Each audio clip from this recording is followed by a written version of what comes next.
Hi guys, welcome to another round of Chitter Chatter. Well, let me tell you, we have 3 Chitter Chatters lined up. Our today's Chitter Chatter and also 2 Chitter Chatters tomorrow and day after. So stay tuned in. Well, today we have our Chitter Chatter with Dr. Divya Sahitya. She's a gynac and a fertility expert. And I must thank all of you for sending in your questions the moment we put up our story. Divya has promised to answer as much as she can, and I promise to ask as much as I can, and we shall try and cover as much as we can. So you all stay tuned in and enjoy our chit chat. And also, if you want to share this interview with others, you can always check it on IGTV later, because after our live, we are going to put it on IGTV. And Divya is here, so let me send her a request and let's get started. Hi Chairma8678. Hi Anurag T. Bariwal. Hi, Dr. Divya. How are you? Hi, I'm well. How are you? Good evening. So I have to tell you, the moment I put up a story with you, we had a lot of ladies putting in a lot of questions. So I've tried to note all of them, and let's try to comprise all of it as much as we Yeah, can. sure. I hope I can do justice to all the questions. We are very sure you can. So let's get started. So, firstly, tell me, how's lockdown been for you? Because for doctors out there, it's been really difficult, and with the COVID scenes and everything, how's it been with you? Of course, the thing is, I'm a fertility specialist. I am not out there serving patients who are COVID positive. So if you think I don't have that kind of a burden on me, but I salute to all those frontline healthcare workers who are out there day in and day out, serving COVID patients, in government hospitals and private hospitals. And, thanks to them, uh, you know, uh, the COVID cases also have gone down. People are recovering. But yes, from my side, my work is very limited to gynac and fertility. So definitely we have seen these are challenging times. So we have found that, fewer number of patients want to come to clinics. So fertility cycles too, are have come down. But again, now we'll see a rise considering that there is a drop in the number of cases. So that's about it. You know, what is exactly egg freezing or fertility preservation? Because there's so many myths out there, and this is one question that everyone wants to know: that what is exactly egg freezing? Okay, so egg freezing is a method wherein we harvest eggs of a woman and we preserve it just to save her chances of becoming pregnant in the future. Because as we know, where women are concerned, a girl is concerned, she's born with a fixed fertility potential, a fixed number of eggs, which is genetically determined while is in her mother's womb. And as age is going to increase, there is going to be drop in her egg count, in her egg quality. So you can say by the time she's 30, she's barely left with around 12 to 15% of her fertility potential. So as compared to men who don't have a fixed sperm reserve, so that is why for women, it becomes more important that they keep all these factors in mind while considering planning a pregnancy. And how, it's a general myth that people from the entertainment industry, because they want to delay their pregnancy because they need to look good and this and that, they should get it done. But who all should get it done? Egg freezing is usually done either for medical reasons or for social reasons. If you're doing it for medical reasons, so, say if a female has cancer and she needs to undergo chemotherapy or radiotherapy, and these radiation or the chemotherapeutic drugs can affect her fertility potential, can affect her egg quality, thereby reducing her chances of conceiving in the future. So particularly, if they have time on hand and if they have a good survival rate in the future, then before starting any form of treatment, I feel that they should preserve their eggs. Same goes for men, you know, if they are looking for any such treatment options, then they should get their sperms frozen too. Now, or if you're talking from social reasons, you know, in today's times, we all know females are more ambitious, they're more career oriented, they're more headstrong, and they're more, you know, sure of what they want. You know, they would like to settle in with the right partner. So until they have found that right partner, or until they are physically, mentally, and emotionally in a better space to plan a pregnancy, then they would like to delay pregnancy. So, particularly in such kind of women who have delayed marriage or childbearing, I would recommend that they preserve their fertility through this method. You know, when we started talking, you said that because obviously the rates have been up, so a lot of people are not going in for egg freezing and all. But there was a question that just came up which said that, you know, a lot of people don't want to go into pregnancy at this point because obviously they're scared of, you know, COVID, or they're also, they don't want to bring in a child where the environment and the uncertainty is so much there. So would you advise them to preserve their eggs at this point and just wait a little more longer for normalcy, is what the viewer wants to know. I definitely agree that these are not very apt times to bring another life into this world. But, you know, for the human race to go on, I guess, you know, life just has to go on. And, you know, unfortunately, we don't know for how long this pandemic is yet going to be there, or for how long COVID is going to be there. But I feel that first go get yourself vaccinated, because that is what is going to reduce the burden, you know, reduce the transmission rates, and vaccination also protects against severe infection. So go get yourself vaccinated, and you can definitely plan a pregnancy.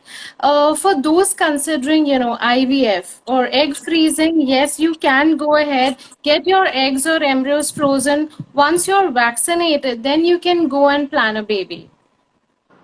So I hope this answered your question. And in case you want to ask something else, you can feel free to comment on it. What does this process actually involve? So once a female decides that she wants to get her eggs frozen, she has to visit a fertility consultant.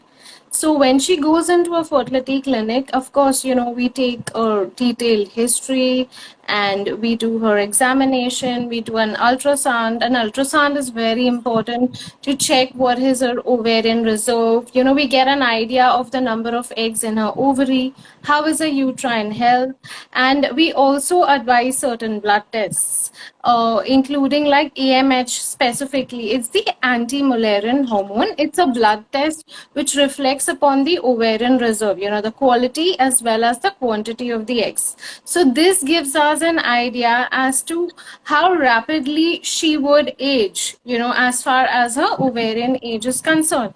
So based on these tests, we plan her cycle. So usually if you think of it, you know, after doing a basic workup, of course, in today's times to do a COVID test is very important. Without doing a COVID test, we don't start any fertility treatment. So usually she comes in her period on the second or the third day. We give her injections daily for 10 to 12 days. These injections primarily boost her eggs, you know, so that the eggs develop, mature. And once the eggs are ready, we harvest these eggs. How do we do it? Like, it's a short daycare procedure. We admit her, we sedate her, we put in a very fine needle through her vagina under sonography guidance and get those eggs out. And of course, we get to know the egg quality and we freeze the mature eggs. And these eggs are, of course, frozen at very, very low temperatures, you know, minus 196 degrees. And they can be used anytime in the future, you know, even years later when she's ready to have a pregnancy. Of course, if we are using these eggs, then we have to go through the process wherein we get a sperm and we inject one sperm into these eggs, make an embryo, and then transfer this embryo into her uterus once she's ready.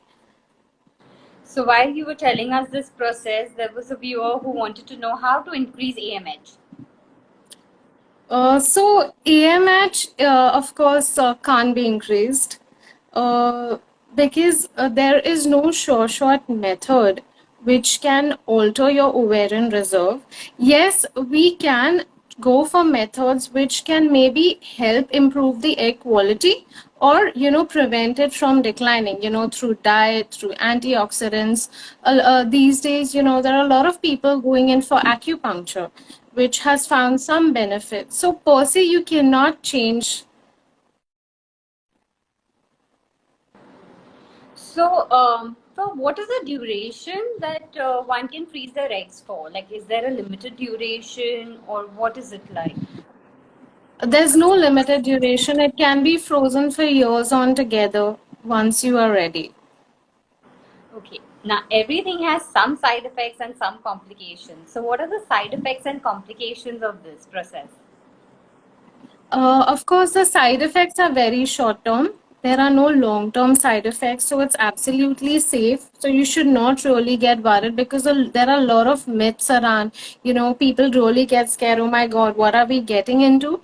But very minimal side effects. The hormones may cause some mood swings, occasional headaches, bloating, nausea. You might feel, some amount of water retention, weight fluctuations while you're on these hormonal injections. Procedure related, of course, especially those with a higher ovarian reserve, that is a lot of eggs, there is a risk for their ovaries getting hyperstimulated, like the ovaries get really swollen up, and we get a lot of eggs. So she may develop, some amount of pain, abdominal, distension, water around her ovaries and her abdomen. But considering that most of us have OHSS free clinics, means we are absolutely safe. And in safe hands, the risk of all these complications are really low. And very rarely that there can be some amount of bleeding and all, but those chances are very, very low. So you should not worry. Okay, there's a viewer who wants to know what is the average cost of this process? So, of course, these are certain things which can't be discussed, because every case needs to be individualized. So we Okay. have different kinds of protocols and different kind of packages, and which depend upon what dose of injections we use. So, it totally depends upon the case details and the history. Okay, there's a viewer here who's saying, Doctor, I've been through a miscarriage in my 5th month of pregnancy with twin kids through IVF. Can my second IVF be successful with donor egg? Also, do I go for a single baby or twin pregnancy again? So of course we need to know what was the reason of the miscarriage in her 5th month of pregnancy.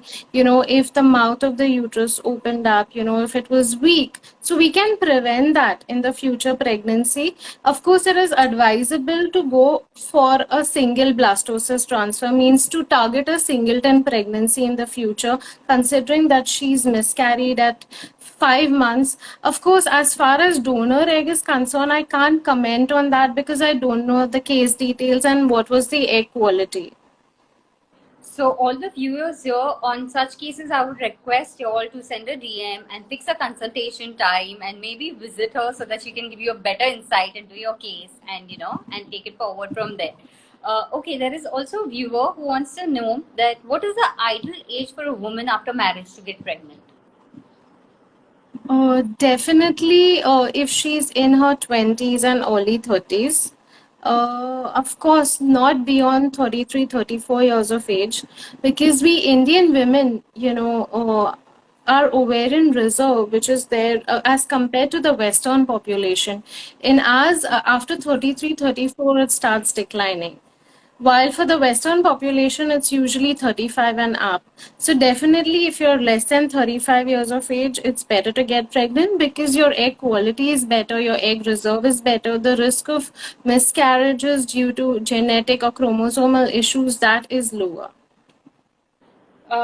There's a viewer who wants to know, Doc once said freezing at 36 and planning at 40 would increase the chance of baby being mentally unhealthy. Would you want to comment on that? Freezing at 36. Yeah, and going in for a baby at 40 would so I'll just read it again if you want. So a doc once said freezing at 36 and planning at 40 would increase the chance of baby being mentally unhealthy. Your comments on that? Yeah. Okay. At 40, of course, a 40-year-old egg is not as healthier as a 30-year-old egg. So at 30, your chances of miscarriage are very low, but at 40, your chances of miscarriage can exceed 40% because the egg is much older. So the risk for having a Downs baby, the risk for miscarriages increases. Okay, a viewer also wants to know, does insurance cover fertility treatment? We in India, as of now, we don't have insurance policies covering fertility treatment. And what kind of diet, a basic diet, is what you recommend for fertility? So, of course, when you are planning a baby, I would recommend that you curtail cigarette smoking for both male, female. You curtail the alcohol intake. As far as the diet specifically is concerned, have a diet rich in antioxidants, green leafy vegetables, diet rich in iron, folic acid, lot of micronutrients.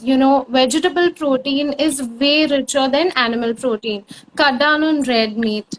And, the unhealthy carbs, the unhealthy fats, cut down on that. As far as dairy is concerned, they say whole fat dairy is better than low fat dairy.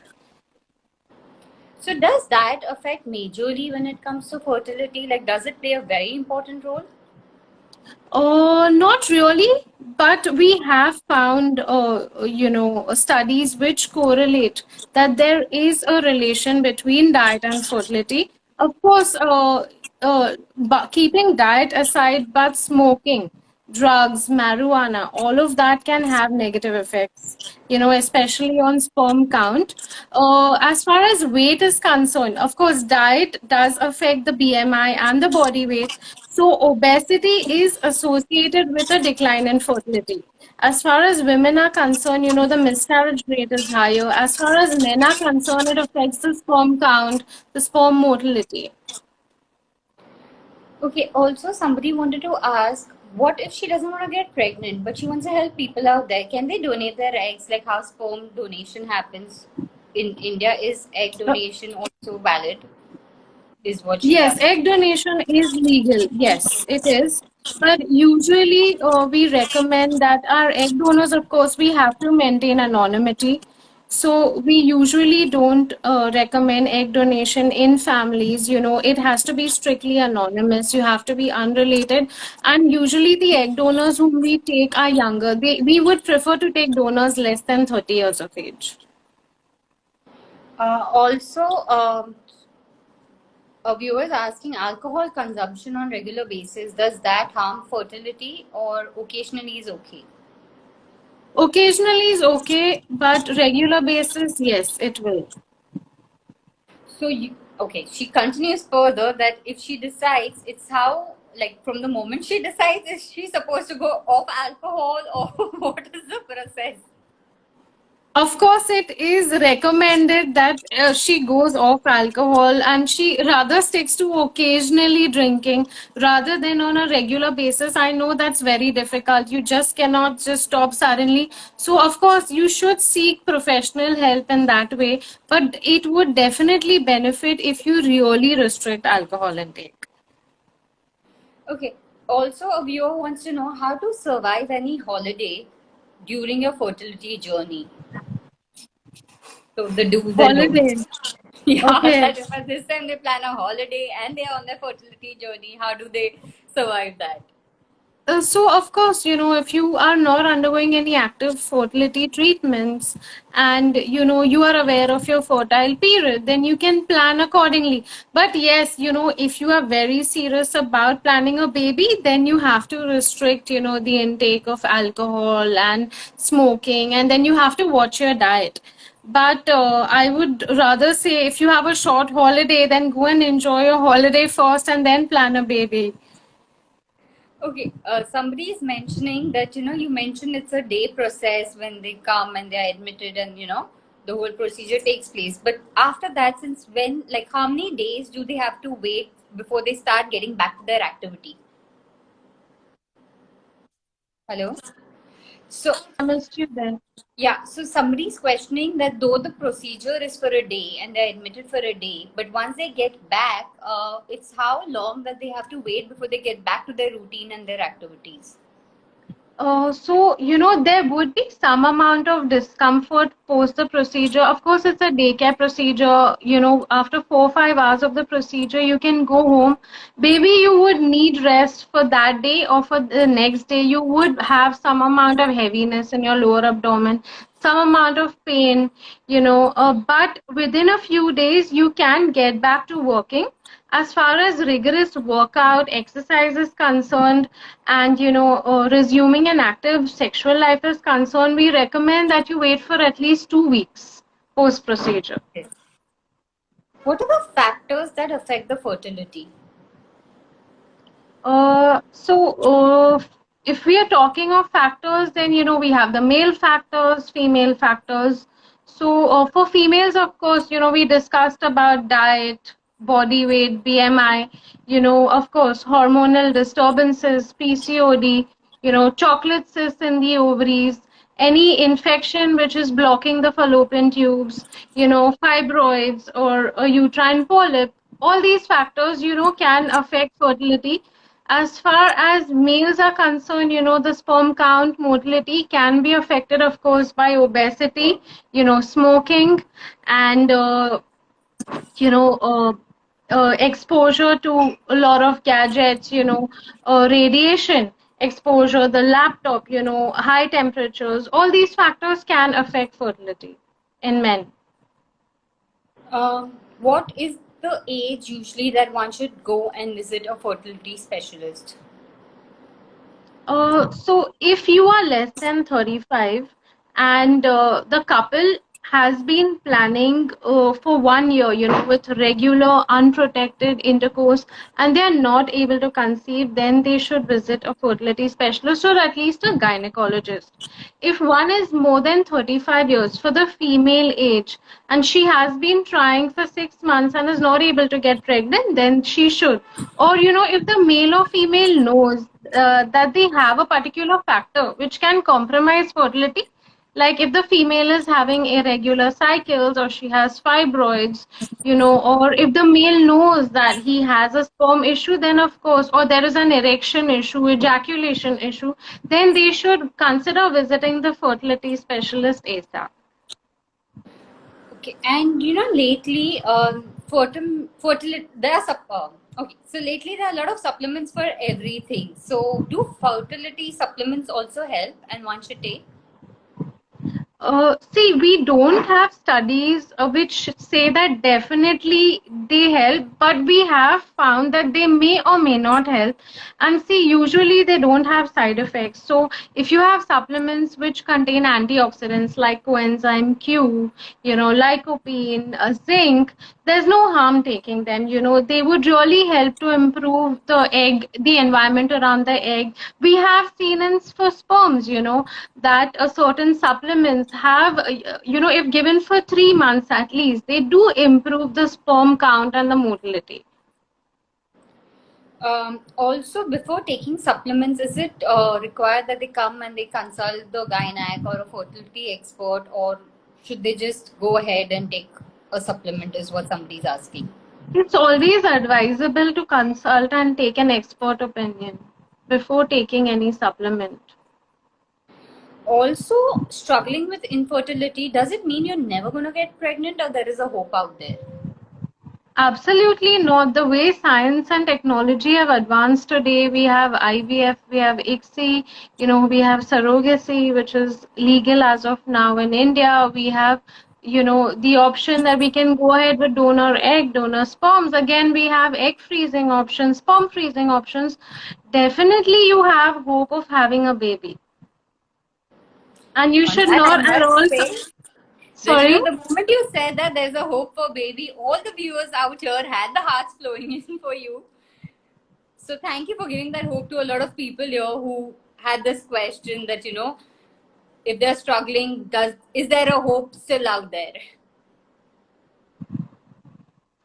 Definitely there is. You should not lose hope. And if at all, the last option would be if you can adopt. Why not? True But that. definitely, there are so many treatment options available. We get good success rates with some option or the other. Does preservation reduce miscarriage chances? When we are freezing eggs at a younger age, it is definitely healthier than an egg frozen at an older age. So above 35, the risk for miscarriages are high. Above 40, 45, they are very, very high. So definitely when you freeze a younger egg, your chance of pregnancy is better. Of course, there is no guarantee that you are going to conceive. It's not an insurance policy which is going to give you a guarantee, but it definitely gives you a lot of hope that you have chances of becoming pregnant and delivering a healthy baby in the future with a younger egg.